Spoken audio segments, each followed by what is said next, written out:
रुक जाइए युवराज, ये आप क्या कर रहे हैं? सहायता। सहायता या पाप?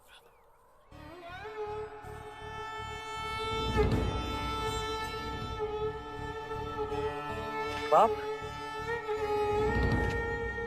कैसे पाप? क्या आप नहीं जानते? ये एक शूद्र है और तुम ओछी जाति के युवराज को रोकते तक नहीं, दंडवत होके क्षमा मांगो युवराज से। ठहरो ठहरो, ये हमसे क्षमा क्यों मांगे? इसने आपको छूने का अपराध किया है। इसने मुझे नहीं, मैंने इसे छुआ। क्षमा युवराज, पहले इसने इस ब्राह्मण मार्ग में आने का अपराध किया है। कैसा अपराध? ये मार्ग सबके लिए है। ये सृष्टि, ये जल, वायु, मिट्टी, ये ईश्वर का अपराधी है और इसे दंड मिलना चाहिए। उसी ईश्वर ने इसे बनाया है जिसने तुमको, और यदि ये ईश्वर का अपराधी है तो इसे ईश्वर ही दंडित करेगा। तुम होते कौन हो इसे दंडित करने वाले? तुम केवल ब्राह्मण हो, अधिकारी नहीं। अधिकारी ईश्वर है। मत भूलो युवराज, हम इस सृष्टि पर ईश्वर का प्रतीक हैं, इस धरती पर भगवान का रूप हैं।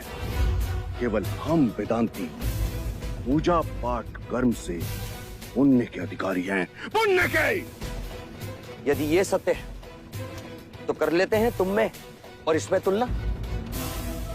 इस मनुष्य ने अपने खून पसीने से इस मिट्टी को सींचा है, फल फूल उगाए। क्या तुम्हारे वेदांत इन्हें मुरझाने से रोक सकते हैं? क्या तुम इस धरती पर भगवान का प्रतीक, इस फंसे हुए पहिए को बिना हाथ लगाए निकाल सकते हो? आप हमारा अपमान कर रहे हैं युवराज। अपमान तो आप इस मनुष्य का कर रहे हैं।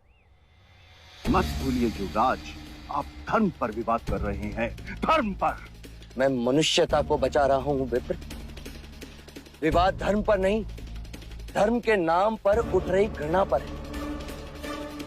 धर्म की सार्थकता संपूर्ण मानव जाति को एक करने में है, उसे जोड़ने में है, ना कि तोड़ने में।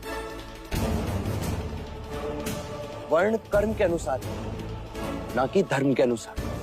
धर्म सबसे श्रेष्ठ है युवराज, सबसे श्रेष्ठ, जो मनुष्यों को अपनी मर्यादाओं से परिचय करवाता है, परिचय करवाता है।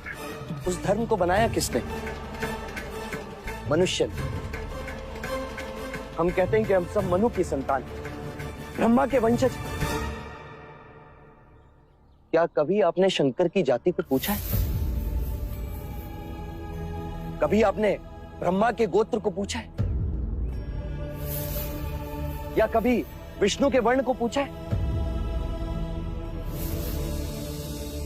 जब हम एक मनु की संतान हैं, तो ये भी उतना ही ब्राह्मण है जितना कि तुम, और यदि नहीं तो तुम भी उतने ही शूद्र हो जितना कि ये।